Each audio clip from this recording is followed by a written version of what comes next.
تصنیف الهه ناز از اکبر محسنی. اکبر محسنی نام مستعار سید اکبر حاج محسن تهرانی است که در 1291 خورشیدی در تهران متولد شد. او آهنگساز، نوازنده عود یا بربط، تار و ویولون بود، همچنین معلم موسیقی. او رو میتونیم در زمره اولین نوازندگان عود در دوران معاصر بدونیم، دوره‌ای که در اصل عود دوباره در ایران احیا شد با توجه به اینکه پیشینش هم یک ساز ایرانی هست و آخرین سندی که به دست اومده حضور عود در ایران هولوش 5000 سال قبل از میلاد مسیح رو ثابت کرده. اکبر محسنی در یک خانواده متدین به دنیا آمد. پدرش سید حسین محسنی افسر هنگ توپخانه بود و مخالف با موسیقی و آموزش موسیقی برای اکبر.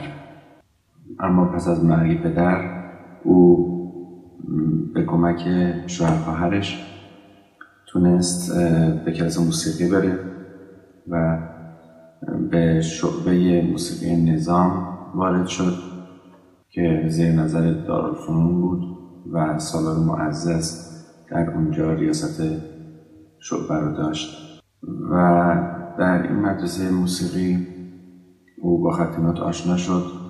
سازهای بادی از جمله آلتوی برنجی و ترومپت و فلوت نواخت و بعدها به تار علاقه‌مند شد. نزد رحمت الله صفا از شاگردان موسیخوان معروفی مشق تار دید و با اینکه کلاس درس استاد در میدان توپخانه بود و از منزل ایشون بسیار فاصله داشت، اما او هر روز نهار را آماده می‌کرد و با خودش همراه می‌برد و با پیاده روی طولانی به کلاس استاد می‌رسید و اونجا درسی می‌گرفت و دوباره برمیگشت. این روند را ادامه داد تا ردیف‌های موسیقی ایرانی رو به طور کامل از استاد خودش فرا گرفت. در سال 1315 به استخدام وزارت فرهنگ در اومد به عنوان معلم موسیقی یا هنرآموز موسیقی و ماهانه 24 تومان حقوق می‌گرفت.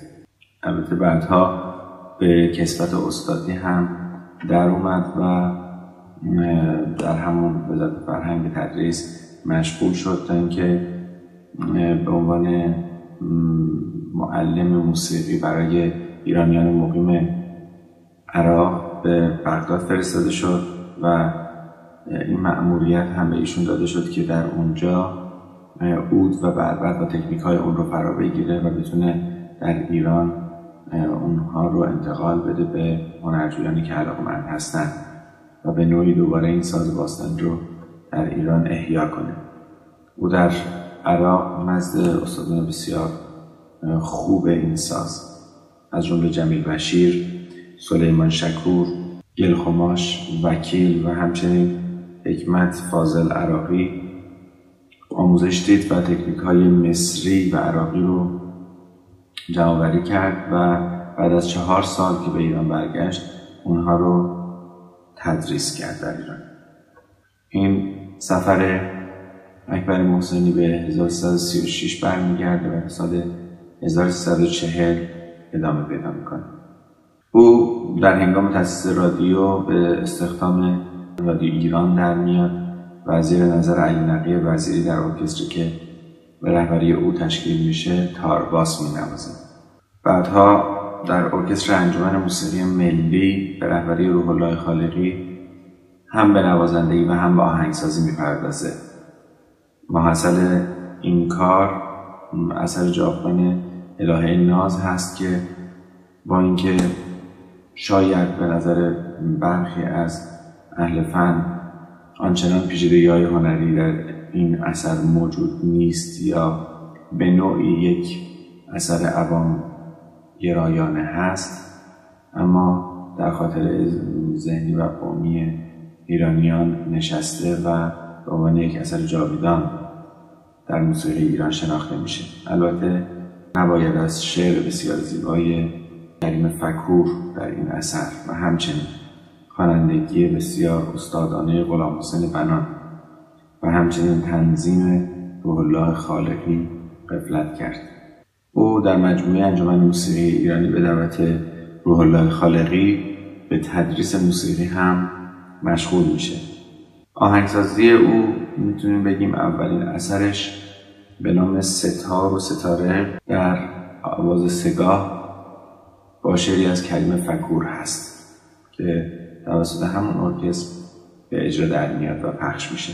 او همچنین جزو اولین کسانی هست که موسیقی متن فیلم کار میکنه و آهنگسازی برای موسیقی متن فیلم فارسی های اون دوره رو برخیشون رو ایشون انجام بده.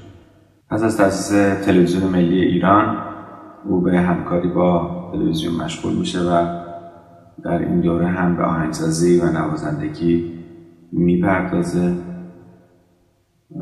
در اواخر عمرش از ایران خارج میشه و دور از وطن در بامداد 6 مرداد 1374 متاسفانه فوت میشه.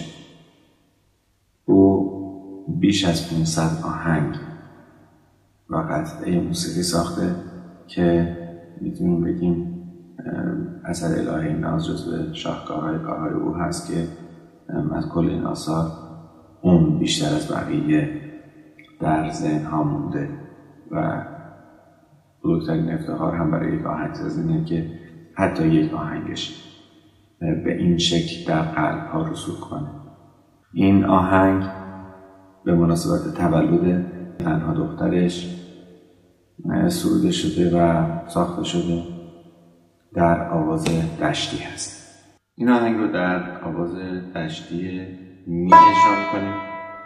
کوکمون دو، سول، لا و می. در دشتی می سی کرون داریم. در قسمتی هم که به اوج یا اشاق دشتی میریم یک لحظه فاسوری میشه. این آهنگ در وزن 2 ضربی هست. برای نوت اول که می باشه و برخی از نوت‌هایی که کشیده هستن به جز نوت‌های آخر هر جمله ما 5 ضرب قائل میشیم.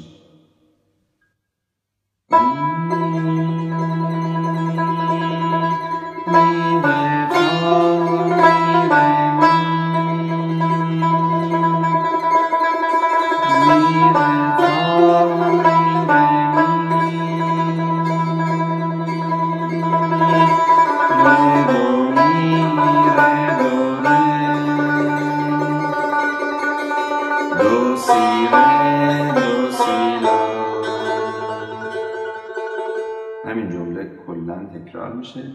جمله دوم از می باز شروع میشه. می ره می فا می ره فا می ره می ره دو ره دو ره می ره دو می ره دو ره دو سی دو لا سی ره دو سی لا. این مجموعه هم دوباره کلا تکرار میشه. در این قسمت میخوایم به اشاق بدیم، یه لحظه اشاره به اشاق بکنیم. فا سوری داریم و بعد در برگشت فا همون به کار میشه. می ره می فا سول لا سول فا فا می فا ره سول فا فا می فا سول لا فا می. دوباره جمله‌ای که شبیه به جمله دوم هست بدون می اول تکرار میشه.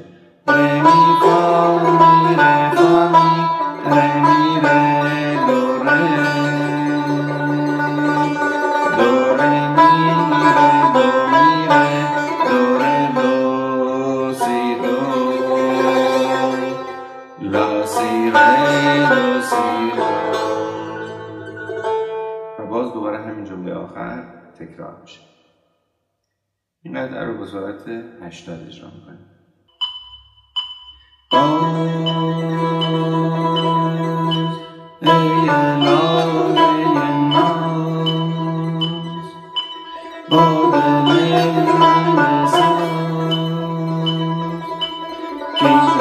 همگان بودم ز غمت برود ز برم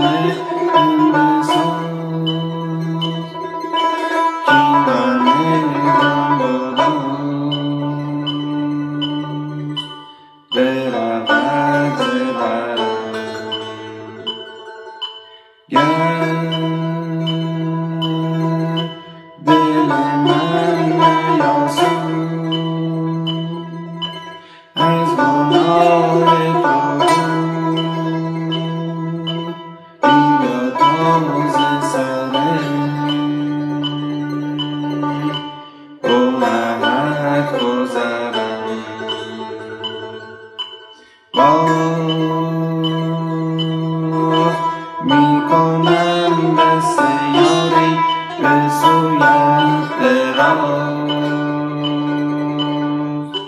بیا تا غم خود را با راز و نیاز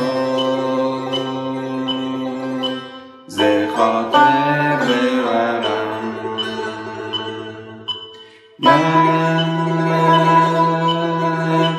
نکند تیر خشمت دلم را هدف به خدا من تو مرغ پرشور و شعف به سویت بپرم آنکه او غمت ببندد جز من کیست ناز تو بیش از این بهر چیست تو الهه نازی در بزمم بنشین من تو را وفادارم بیا که جز این نباشد هنرم این همه بی وفایی ندارد اثر به خدا